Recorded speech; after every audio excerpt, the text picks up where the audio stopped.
Amendment by Rodriguez Ramos. The chair recognizes Ms. Rodriguez Ramos to explain the amendment. Thank you, Mr. Speaker and members. This amendment prohibits the use of taxpayer-funded voucher dollars for advertising or marketing. Working families don't need public money spent on flashy brochures or targeted ads. They need real investment in the schools their kids attend. Every dollar used to market private options is a dollar not going towards teachers, counselors, or services that help students succeed. Families trying to make ends meet shouldn't have to compete with taxpayer-funded promotions. They deserve transparency, not sales tactics. This amendment ensures public dollars stay focused on education, not advertising, and on helping children, not institutions, thrive. Specifically, this amendment prohibits the comptroller from using program money to enter into a contract or agreement or engage in marketing, advertising, or other activities to advertise, promote, or market the voucher program. The state of Arizona's government is spending upwards of $10 million on pro-voucher ads targeted at special needs and minority children. If we buy advertisements anywhere near this number, it would be the equivalent of limiting this voucher program by about 1,000 students. 1,000 students who could otherwise receive funding if we take up this amendment and ensure fiscal responsibility. Unfortunately, we've been warned about this by elected officials in states where this is already a problem. The state of Arizona is buying Spanish-language radio advertisements to trick families into participating into the program, with promises of free money and access to elite private academies. The outcome is that these families pull their kids out of free public schools and then quickly realize that A, no private school is willing to accept their student, or B, after a year in the program, their voucher isn't enough money to continue at the private school. These children then return to their public schools behind their peers, and our public schools foot the bill to catch them up to speed. I have a message to the working family communities in Texas. Vouchers are a scam intended to benefit rich people. These private schools are not required to accept your children. You give up the rights you had in public schools. The full cost of tuition, transportation, and textbooks will almost never be covered fully by the voucher. Please don't fall for it. This is our hard-earned taxpayer money. We would be incredibly naive if we didn't listen to other states' warnings, and we would be fiscally irresponsible to siphon any more money away from the children this program is supposed to serve.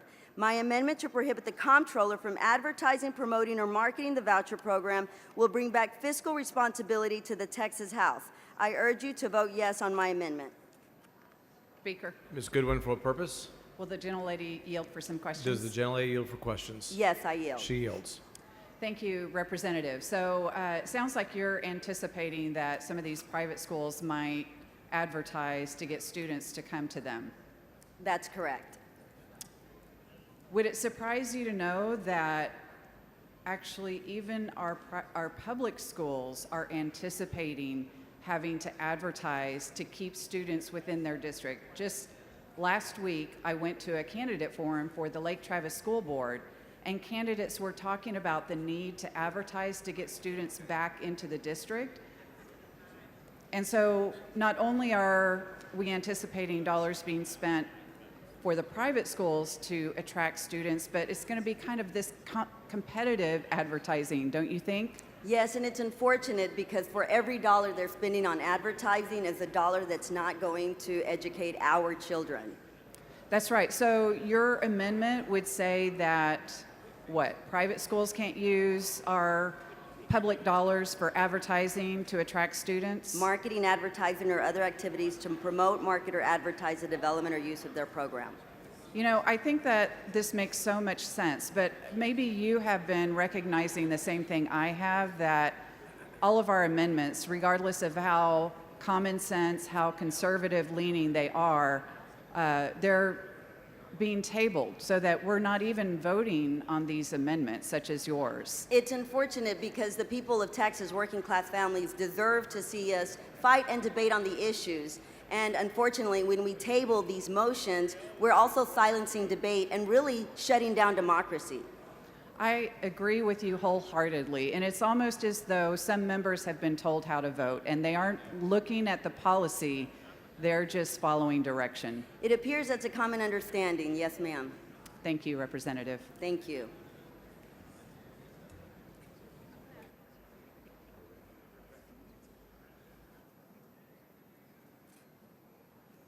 Chair has Dr. Buckley in opposition.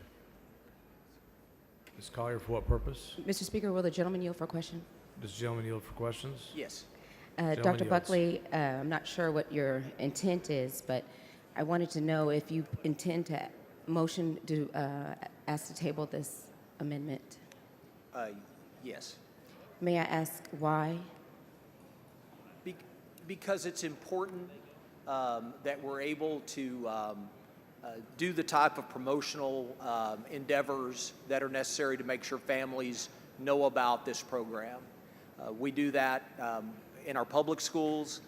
They have departments in charge of communications and advertising and billboards and things like it's really no different.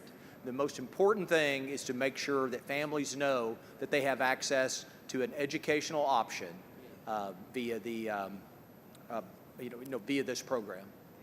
So the $1 billion that is being set aside or allocated for this program, that $1 billion is used for actual attendance and funding for the students to attend the private school, and the $1 billion, that same $1 billion would be used towards advertising, or is there a separate fund for No, advertising? Yeah, it's within the administrative portion percentage that has limits on it of 5% and 3%.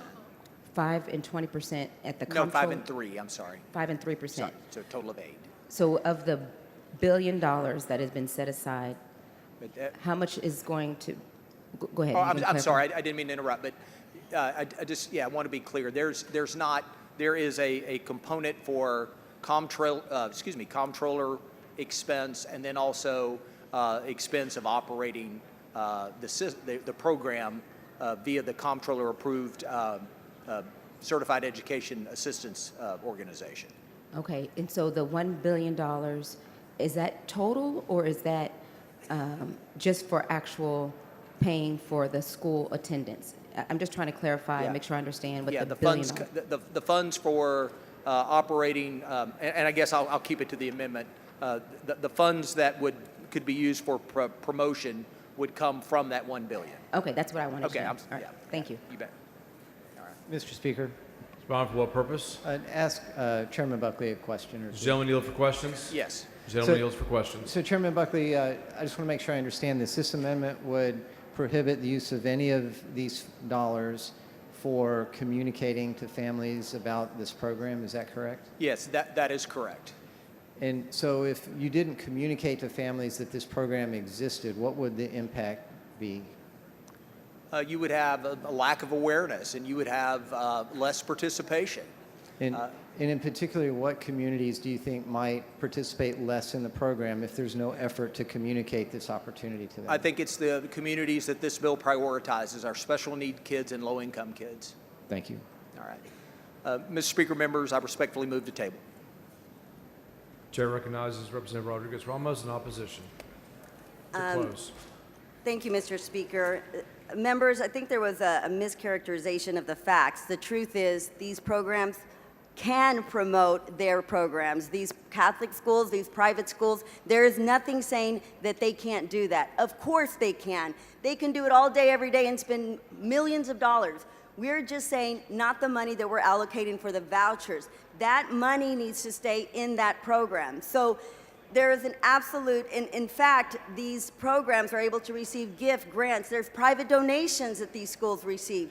Use that money instead of for whatever other uses you may have. That money may be used for that. What we're saying is that the voucher money, or the money that's allocated in this $1 billion, needs to not be used for marketing and advertising. What we're saying is every one of those dollars needs to be used to educate the child, not to market and advertising. If they want people to know about their program, then they have a separate pool of money that they could use to promote their programs, not this money. And so I move adoption.